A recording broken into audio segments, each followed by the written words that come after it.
I am so excited today to be joined by author Max Levin. Max is the author of Under the Stretcher, which is an accounting when he was over as an Israeli soldier. He's an American citizen who is also an Israeli soldier and was over during the 2014 conflict. With Israel being so much in the news today, the book is more relevant than ever, and I'm thrilled to have Max here to tell us a little bit about what's going on today and how it's very similar to what has gone on when he's been there, and why this book is a great read for anybody who wants to know more about the Israeli-Palestinian conflict. Thanks for joining me. Hi, Stephanie. Thank you so much for having me. Oh, great to have you. And I was thrilled to have your book and to be able to read myself about your own experiences, because it does make me feel like those little sound bites I get across actually mean something. So, right. You know, I guess just to sum up a little bit again of what's been going on today, I'll start with it's Ramadan and people are hungry and they're not working and they've been cooped up for a while because of coronavirus. Add in one of 1,000 reasons for people to be upset outside of being hungry and not working. This one so happened to be that there seems to be a housing issue. You have a few protests around that. You have a few political issues with there being an election for a boss who then might want to agitate the people more so that there won't be an election because you have to call it out for an emergency. You have on the other side, Bibi doing the exact same thing because he's known for being a very good prime minister during wartime. And then you throw a few clashes between the Israeli military, the police, riots. You add in the fact that they then decided, okay, you know, people are going to be throwing rocks and bottles and all that, we're going to be closing or partially closing the Al-Aqsa Mosque. Then you have people in Gaza and Hamas saying, oh, we should, you know, be in solidarity with those in the West Bank, not being able to go to a very holy site for all three religions, really, and then deciding to go shoot off some rockets into Israel because of that, which then just immediately escalates the situation. And when you have 400, 500, I think over 1,500 rockets at this point being shot off, then, you know, Israel's going to respond, and they have responded by killing. They actually did a really great job in targeting specifically leaders of the Hamas organization and trying to minimize the civilian casualties. I just got shown a video the other day of literally a few hours ago of like a rocket launcher. And I'm talking like something the size of like an 18-wheeler truck with rockets on it, driving through a residential neighborhood while like a 10-year-old kid was videoing it and then shooting off the rockets from that neighborhood. I was like, well, we're talking about civilian casualties. I wonder why there are civilian casualties, huh? And then, you know, me obviously being concerned for my family and friends in Israel, of which who are living in bomb shelters. But I guess a few things that you won't really hear in the media is there's a lot of unwritten rules today that have been created through the many years of Gaza and Israel conflicts. One of the unwritten rules is you do not shoot rockets at Jerusalem. That's a holy site for all religions. That's just a bad idea. That rule was broken. They shot a rocket at Jerusalem 2 days ago, multiple rockets. The second rule is you do not shoot rockets at Tel Aviv. That is Israel's major city. That rule was indiscriminately broken yesterday when hundreds upon hundreds of rockets were shot at Tel Aviv, more so than in the south when there are normally many conflicts and issues there. And when you break those two rules, that's when things get serious and escalate very quickly as far as Israel is concerned. And finally, I guess the last straw on the Israeli side is if you've killed somebody because of the actions that you've performed. And I think the death toll on the Israeli side, because of the rockets, don't quote me on this, but yesterday it was 5, today it might be another 3, so 8 people. And if you just want to look back at history on my conflict, I think there were maybe, let's see, 6 people who died before we actually decided to go in. So, you know, different day, same story, really. And today, you know, we're talking about a little bit on the conflict rising up from it's Ramadan, people are upset and hungry. and there's a lot of protests and riots going on, which then led to, again, the Gaza shooting of rockets. At my time, it was 3 boys getting kidnapped in the West Bank again, being brutally murdered, and then again Gaza sending rockets into the West Bank because we tore the place up looking for the boys, and they wanted to show solidarity again by sending rockets in. So what did we do? Then we went to Gaza and we didn't level it, but we destroyed anything that seemed to be of a threat to us, which were rockets, tunnels, you name it. And hopefully, we won't see an escalation continue, but, there are people, there is a strong mass of soldiers on the Gaza border ready to go in if necessary. And I have my phone and my team on standby if we're called up and needed, because I'm still in the reserves. So again, what the book really shows you is a ground perspective of what happened 7 years ago when the conflict escalated as far as it did, and what we could be in for the future in the next few weeks. Yeah. One thing that I love about you even speaking right now, but this certainly comes across in the book, is your ability to speak with clarity about something that is quite emotional. You have family there. I don't, and I'm thinking, oh my gosh, I don't even know how you could speak about this. You did that in the book too, and I really appreciated the insights, and that's one of the things I think is so great about the book, the insights into the conflict, what actually goes on the ground. Where is Gaza? Where is the West Bank? What's going on? If anybody is looking to learn more about the situation today, your insights into the situation in 2014, like you said to me earlier, same story 7 years later. Right. It's been repeated. So much clarity, which is just terrific for you to be able to speak that way about it and show the reader what's going on.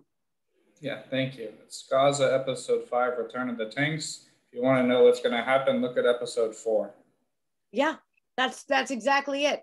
Is if you want to know what's going to happen, author Max Levin was there training and on the ground, meeting with people.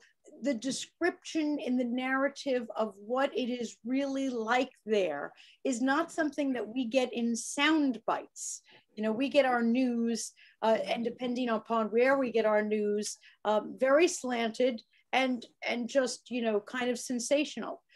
Reading your book, Under the Stretcher, bringing you from training right through to actual conflict, being involved in different actions over there back in 2014, it is a view into what's going on today. So readers can understand more and not just trust what you're hearing, because what you're hearing is not the whole story. Yeah, absolutely. I'll just make a comment on the news. even to the news that I'm seeing and getting, you'll see a picture of the mosque burning and people celebrating, but you forget it's also Jerusalem Day, which is a national holiday representing the day that Israel retook its capital, Jerusalem. So a terrible picture, but two completely unrelated things happening at the same time, where people are like, religious Jews are celebrating Jerusalem Day by the Kotel. And then behind it, there's a completely separate incident of people from the Muslim faith rioting and protesting and clashing with the police over a million reasons. I am so glad that you said that about context. They say that if you want to change the meaning behind a picture, all you have to do is change the caption. And great example that, we here who are seeing the news. I spoke to you earlier and said, gosh, I can't even get in the car without hearing news. Let me talk to Max and hear, what's going on. How does this relate to the past? What's going to happen in the future? Because like you said, it's context, and people take things so much out of context, especially to sell news. Absolutely. And you'll even see things that are just completely inaccurate. I've been seeing a speech that Bibi gave 4 years ago, or no, 7+ years ago, being thrown around today like he gave it yesterday. Oh my God. Uh, yeah. And, many times not just being taken out of context, but just inaccurate, wrong things that maybe people who are running, who are doing the news from England or from America just don't have the context, don't have the time to really dive into the stories that you might have had before. And, news today is about getting everything out as quickly as possible. You don't have the time to really follow up and say, oh, wait, this is different. This isn't the Al-Aqsa Mosque necessarily burning. These are tires burning, because that's what I've seen, and I know what a tire burning looks like, and I know the smoke that comes out of that. No reporter is ever going to know those answers because they've just never been there, especially those that are coming from a different country. When it comes to news, I just try to get the snippet of what actually happened very quickly, which you can do at, other from Israel. I think Ynet or Jerusalem Post will give you the actual snippet of what's happening second by second without any commentary associated with it. And I get it on my phone, and it's minute by minute. Oh, this rocket's going this way, this rocket's going that way. These people are taking shelter here, over there. Then you can really correlate and be ahead of everything else that's happening. I'll see it on my news thing, and then I'll see it on Facebook or Fox News 5-6 hours later. And I've already dissected and know what's going on. Oh, well, thank you for naming some places that we can actually find things out in real time. But I have to rewind you, because you say so casually, this rocket is going here, and this one is, and I just get a pit in my stomach. Of course, I've never been there. So I just immediately get a chill up my spine. How do you remain so calm? That's unfortunate. That shouldn't be the case, right? That shouldn't be the case that I remain so calm. It shouldn't be the case that when I casually discuss rockets being fired over and explosions happening and a bus, getting leveled in the matter of a second. But that's the reality. That's what the people there are living with. And that's why I caution those that are commenting on it, that you don't know what they're living with. It's a very deep and complicated situation. And before you just give a nilly comment, you don't understand the feelings and there's a word in Hebrew called avirah, which is like the spirit or the wind of the area. You don't see with that. And you're not going to get that from the news, and you're not going to get that because you didn't live with, getting rockets fired upon you every day for days upon years. There are kids who live in the south of Israel that's just a part of their reality. You grow up knowing that there's a bomb shelter in your house. You grow up every few days, every few weeks, an alert coming off. It goes like Tseva Adom, Tseva Adom. And immediately you have 15 seconds to run to the bomb shelter. In other places, it's a little bit longer, like Tel Aviv, you have a minute and a half. But it's that understanding that that's just kind of part of reality now for you. That is your reality. That's where you live. And I think what's really great is I'll take the compliment and thank you for being able to talk about it casually, but that's just how you turn into things. You're able to talk about it casually. You're able to make jokes about it. You're able to laugh. That's just part of living and enjoying life, which is great because I see also a lot of very funny videos coming out of the whole situation where they're comparing the rockets in Tel Aviv to a Star Wars film. And they have the Star Wars music in the background. Or they're even at the same day, the comedy shows in Tel Aviv, like kind of like Saturday Night Live, they have their own version in Israel. And of course, they're going to be commenting on the news of today. They're going to be joking about it. They're going to be making fun of the generals and how they haven't made a decision on what to do yet, why they haven't, just gone into Gaza already, and what are they waiting for? And they're going to be making fun of all that stuff because that's how you live life, and that's how you kind of get through it. Thank you for saying that, because some of us would see that and say, gosh, I can't believe they could be so flippant. But you're right. If you grew up and you have, what did you say in Tel Aviv, a minute and a half? Yeah, 90 seconds. as someone who has never lived with that, the closest I guess I've ever come is, you know, in school when they give you a fire drill and you know it's fake and you're supposed to hurry. We've never had anything like that. So certainly my personal experience, and I would expect many of your American readers' experience, is so unlike that, which is one of the things that I loved working with the book Under the Stretcher, because you told me. You know, you told me, but didn't just tell me. In great literary fashion, you showed me, the reader, what is going on. And by seeing it in action and understanding all these things that you're saying to me today, which I, you know, was able to read also, really, it changes minds and perspectives and makes you understand that this Right. where we live is not where you were. I'll talk about a meme that I just got sent to me. It says, in case of a missile siren in Tel Aviv, a helpful instruction pamphlet. 1, upon hearing the alarm, locate the nearest pair of pants and clumsily hop into them. 2, pause your TiVo or downloaded episode of How I Met Your Mother in case you missed something. So pause your Hulu.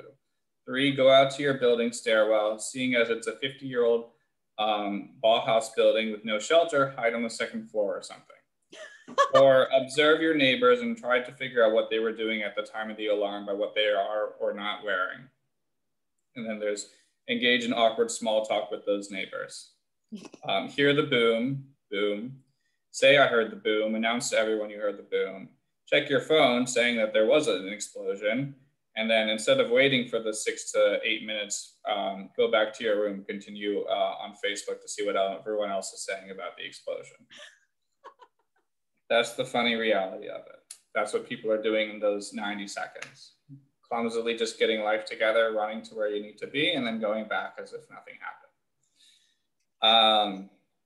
And you know, that was my reality in Israel, and that's also shown in the book. And even when I was on my days off in the army, living down on the border of Gaza in one of the small kibbutzim, that was just part of reality there as well. Right. So it really, you know, I think the goal of the book was to give a hands-on, a deep perspective of what it's like. And, you know, today we see the beginning of a process, which is the beginning of war. And I can tell you how it's going to end. And the book is going to be pretty accurate of what it was 7 years ago to what it's going to be today. You know, there are people on the border of Gaza, soldiers getting ready. I have a whole chapter about that in the book and what that experience was like. Going into Gaza as a soldier, the next. Coming out of Gaza, I have a chapter on that one too. Mm-hmm. And I have a feeling it's going to be pretty one-to-one because it doesn't change that much. You know, you say it like that, Max, and I wish that I could just give everybody your book so we could just get to the end and nobody gets hurt. Yeah, unfortunately, the book doesn't go that way. It doesn't work that way, and I understand that life doesn't work that way. But so insightful to be able to see, like you were just saying, this is what happened. It's happening again. I was there and experienced it. You could read in chapter 7 when this happened, and chapter 9 when this happened, and it's happening again. Yeah, absolutely. Yeah. Now, on a personal note, you have family there. You are still in the reserves. Is that true? Yeah. Yeah, I am very close to my phone upon watching my Army team's group text message, waiting for the commander to just send us the text saying, hey, we've been called up. Everyone come to base within, 24, 48 hours, of which I will then be buying a plane ticket. But that hasn't happened yet. So I am trying to go about doing my day-to-day stuff and doing my job. Right. I will say it is a little distracting. It is a little distracting, I'm sure. It's kind of like those 90 seconds in Tel Aviv. People are still going on with their life, but it is a little bit distracting. No, exactly. But thankfully, they decided to give everyone in Israel a day off. Well, everyone I've spoken to. So that's nice. Now, kind of a crazy question, Max.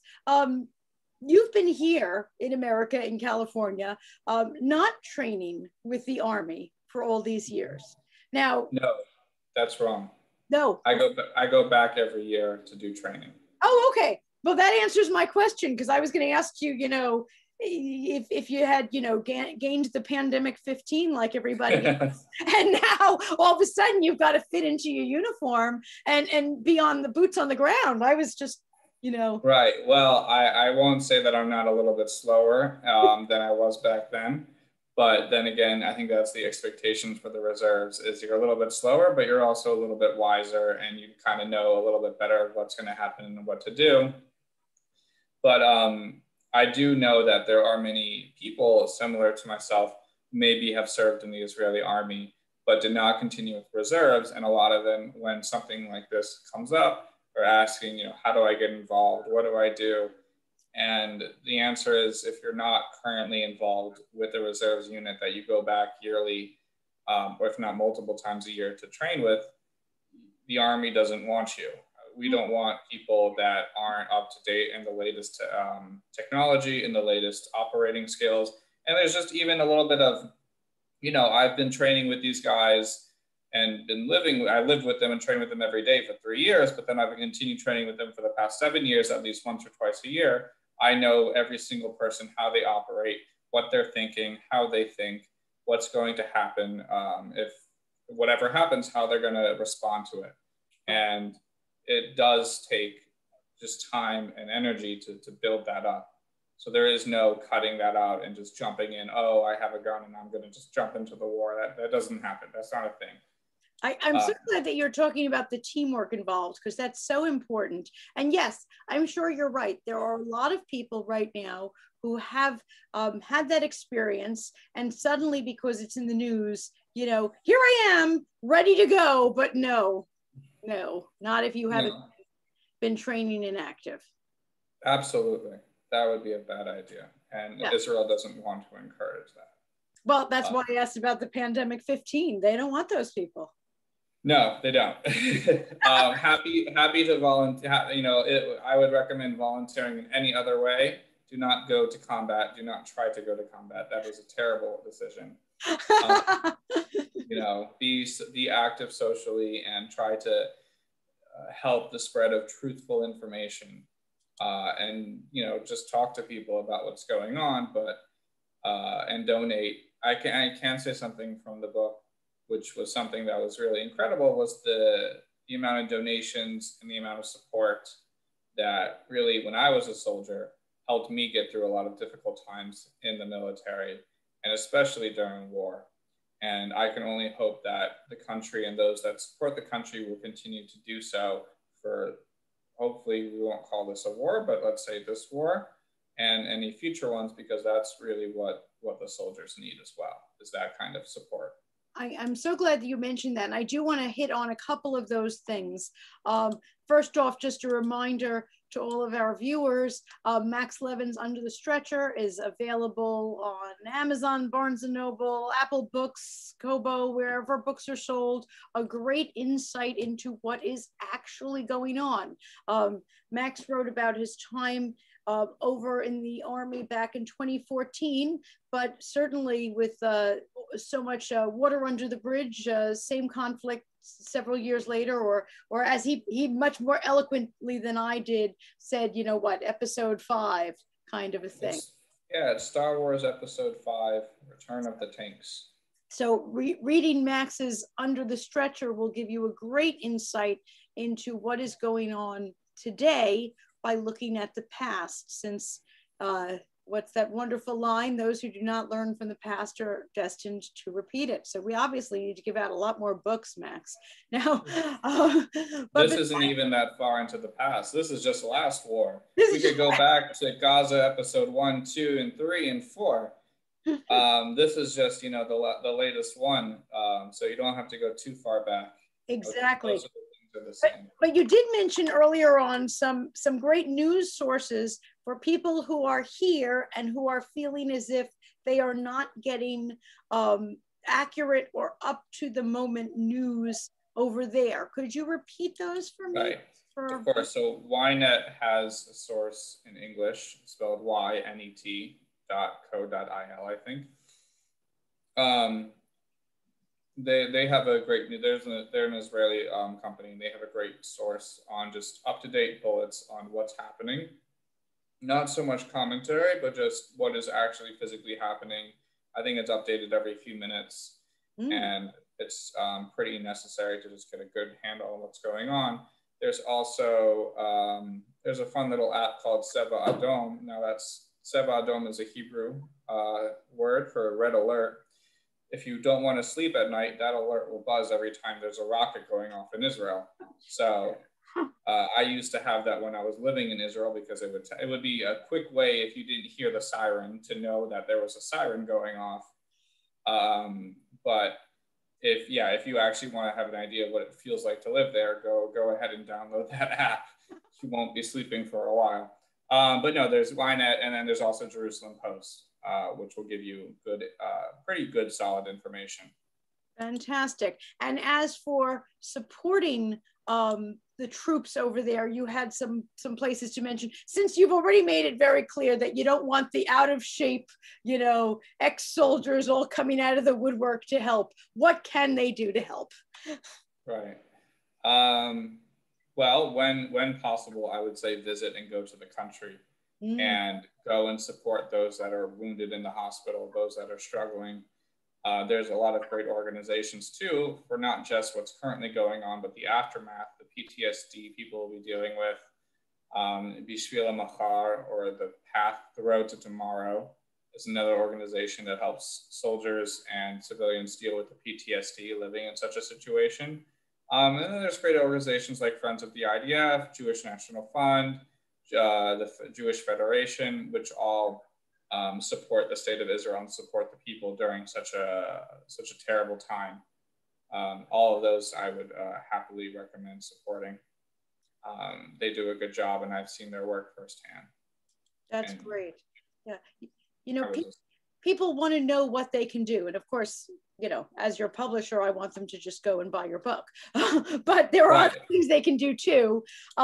Certainly. Well, we could say that the book, which is true, many of the proceeds are going to these organizations as well. So if you buy the book, it's a win-win. Absolutely, and not only are some of the proceeds going to these causes, but also the reader will be more informed, and that's just such a huge gift to yourself. Anytime you give yourself the gift of information is huge, and that's what I love about it. Is books always open doors into other worlds, but yours especially is a world that we have a tendency to only hear in dramatic fashion, and to be able to hear it from a person's perspective is such a gift. Right, and I'll add, the book is non-political in any sense, nor am I really. As I'll speak from both sides and angles on whoever I need to talk about, whether it's Bibi or Abbas or Benjamin Gantz or any of the characters there. But the book is really just a tale of what I saw and experienced through my own eyes and feet and hands in Israel, and no more, no less. Just giving you the raw facts and the raw emotions and the raw feelings of what it was like being there during my service. And I'm sure what you would then be able to take from that and see what it's like being there for someone who's currently serving in the Israeli Defense Forces. Absolutely. And I will selfishly hope that your phone doesn't ring, but that's just, I have that mindset of wanting to keep you, safe. Thank you. Me too. As my friend said, if it does ring, we can expect a sequel. That's right. Under the Stretcher, Volume 2. I'm not here to ask him to write that book. I'm here to keep him safe. Right. Any final words you'd want for our viewers to know? There's so much out there that I'm thrilled to have you speaking to us about clarity of the situation, which is great. Right. I would just say, try to stay informed. And I always consider the best way of information is just immediate information from the source, not from any news outlets that are going to twist and turn it to whatever they think their audience may want to hear. But go to the source, learn what's going on, read about the past, because in Israel, the past tends to repeat itself quite often, and you'll just have a better understanding of what's going on today and be able to talk about it knowledgeably with everyone. Unbelievably wise words, not just about this conflict, but about all situations. to learn more. And yes, go to the source. Our news organizations, especially in this country, are very, very tainted in lots of different directions, and you can't even keep track. Going to the source and those places that you mentioned that are giving you raw data is exactly what we want to hear. What's going on? Everyone is way too busy doing their own commentary. I only want to hear commentary from people who actually know something. Thank you for joining me, because you actually know something, have been there. As I jokingly said, been there, done that, and now wrote the book. So right. Since you were been there, done that, and wrote the book, you are definitely somebody I want to listen to. And for our readers to read up on it, since Max was there and wrote the book to share. Max, please stay safe with all of this. And please keep me posted. Will do. Thank you so much, Stephanie. Thank you.